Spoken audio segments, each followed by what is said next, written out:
Continuando con generalidades, vamos a ver patrones de comportamiento de la presión arterial, presión de pulso, hipertensión refractaria, el delantal blanco, enmascarada, no hipertensión nocturna. Primero, presión de pulso. ¿Qué es la presión de pulso? Es la diferencia que existe entre la presión arterial sistólica y la presión arterial diastólica. Si uno calcula con el valor clásico de presión arterial 120,80, tendríamos una presión de pulso de 40, ¿verdad? ¿Qué significado tiene esto? Que está asociada a un mayor riesgo cardiovascular independiente en sujetos de edad media y avanzada. ¿Eso qué significa? Que a mayor presión de pulso, mayor es el riesgo cardiovascular. Eh, Mayor a 65 milímetros de mercurio se asocia con un incremento en este riesgo, un incremento importante. Eh, Ahí tenemos el cálculo, si tenemos 120,80, ya decíamos 40 milímetros de mercurio y estaría normal por lo tanto, pero si tenemos un paciente que tiene 160 con 80, tenemos ya una presión de pulso de 80 milímetros de mercurio, por lo tanto un riesgo cardiovascular aumentado. En la clínica habitualmente no se calcula la presión de pulso, pero es un factor interesante a considerar en el contexto clínico en el cual uno trabaja con pacientes hipertensos.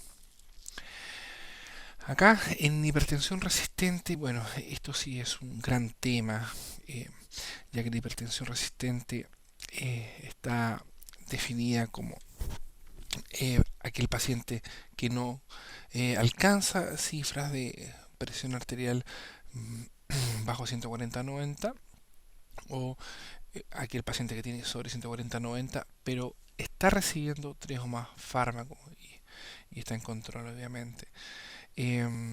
Y al menos uno de estos fármacos es un diurético. Evidentemente acá surgen bastantes interrogantes o preguntas que uno se podría hacer con respecto a los pacientes que uno tiene tradicionalmente que no cumplen metas terapéuticas bajo esta cifra y no siempre están recibiendo la cantidad de fármacos adecuada o, o combinaciones lógicas y racionales de fármacos hipotensores. Eh, Algunas causas de hipertensión resistente, falta de adherencia al tratamiento. Bueno, sin duda este es un gran tema. La adherencia al tratamiento no solo la hipertensión, sino la mayoría de las enfermedades crónicas como hipertensión, diabetes, es un tema de salud pública. Eh, Hay muchos estudios que nos dicen que la adherencia al tratamiento en pacientes de larga data, como los mencionados, es bajísima, no toman sus medicamentos, uno lidia a diario con los pacientes, eh, encontrándose diversas realidades. Cuando uno va a domicilio ve la gran cantidad de fármacos acumulados por parte de los pacientes. Ahora el punto es cómo mejoramos esto con un proceso educativo. eh, es un tema importante a considerar dentro de la hipertensión resistente. El descartar que hay una falta de herencia. Entonces aquí está el gran dilema. El paciente no es resistente es porque no se toman los medicamentos, pero hasta qué punto eh, ese paciente hasta cuánto esperar que ese paciente logre cifras de normotensión que va a disminuir su riesgo de complicaciones y su riesgo cardiovascular, pensando que no se toman los medicamentos. Otro punto dentro de esto es la pseudoresistencia. Ahí vamos a hablar un poquito más de pseudoresistencia, o sea, falta una falsa resistencia al tratamiento o a normotensión. Desproporción del tamaño del manguito y el diámetro del brazo. Bueno, sin duda. Acá hay un gran tema y lo vamos a tratar a lo largo de este curso. Eh, Como del punto de vista de enfermería, eh, que es un problema no solamente en nuestro país, en Chile, sino a nivel internacional, como la falta de acuciosidad y de profesionalismo eh, en la toma de presión arterial puede influir en gran medida en el diagnóstico de los pacientes hipertensos, incluso en su control. Eh, es habitual hoy en día con las prevalencias de obesidad que tenemos que pacientes se le coloquen manguitos tradicionales de 12 centímetros y el paciente sea obeso. Eh, que esté fuera de rango. Por lo tanto, el paciente cuando se le coloca un manguito de no apropiado, en este caso un manguito normal a un paciente obeso, ese paciente va a sobreestimar su presión arterial y se le va a diagnosticar como un hipertenso resistente, siendo que el problema está en el manguito. Va de la mano eso con los errores, la técnica de la presión arterial que también vamos a detallar, los errores más frecuentes. ¿Ya? También pudiera ser en hipertensión resistente, en la hipertensión de alta al blanco. Es un fenómeno que uno lo ve habitualmente, pacientes que relatan que en su casa están normales, que se toman su presión eh, eh, domiciliaria y se encuentran bien y llegan al consultorio, y eso está muy descrito en la literatura y hace muchísimos años. También vamos a hablar de eso.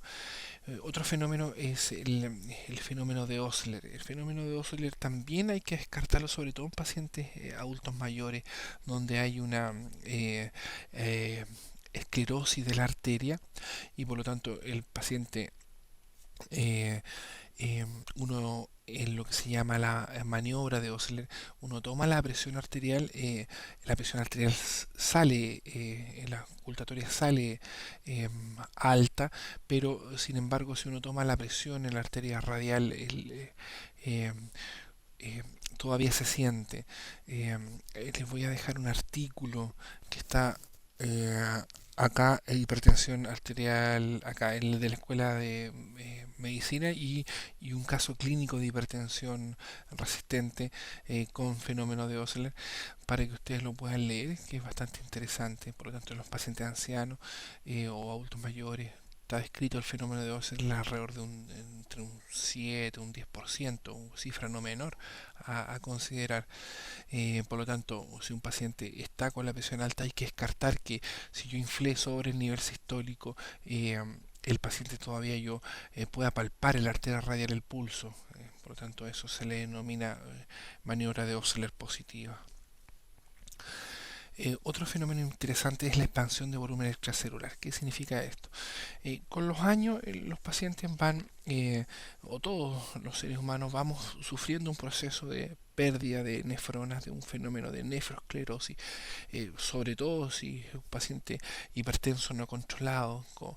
Eh, Además, por lo tanto, el paciente tiene una disminución fisiológica de su clearance de creatinina, eh, y por lo tanto tiende a ser más dependiente de volumen, o sea, a retener más agua, más sodio. Si a eso le sumamos una alta ingesta de sodio, el paciente adulto mayor, sobre todo adulto mayor, tiende a ser con un volumen extracelular expandido. Por lo tanto, ¿qué significado tiene eso? Que todo adulto mayor eh, es casi perentoria la indicación de un diurético en la tratamiento de la hipertensión arterial. Resistencia relacionada con medicamentos. Bueno, aquí también podríamos hablar un largo rato con respecto a esto, pero también les voy a dejar un apunte bastante interesante y actualizado, publicado en la Revista Médica de Chile, de hipertensión arterial resistente, aquí relacionado con medicamentos, medicamentos que son hipertensógenos, simpático-miméticos, descongestionantes, eh, beta-adrenérgicos como los broncodilatadores, pueden producir un poco de taquicardia, también aumentar la presión arterial. eh, Antiinflamatorios no esteroidales también están descritos, anticonceptivos, bueno, etcétera, etcétera. También lo pueden profundizar en este apunte que les voy a dejar acá en el aula. Y no olvidar la hipertensión secundaria en todo paciente que se crea que es hipertenso resistente. Eh, Siempre hay que estar atento a algunas señales que nos pueden evidenciar que el paciente es hipertenso secundario. Todo el equipo de salud tiene que estar al tanto de esto y manejar estos conceptos. Cuando sospechar hipertensión secundaria. También muy importante.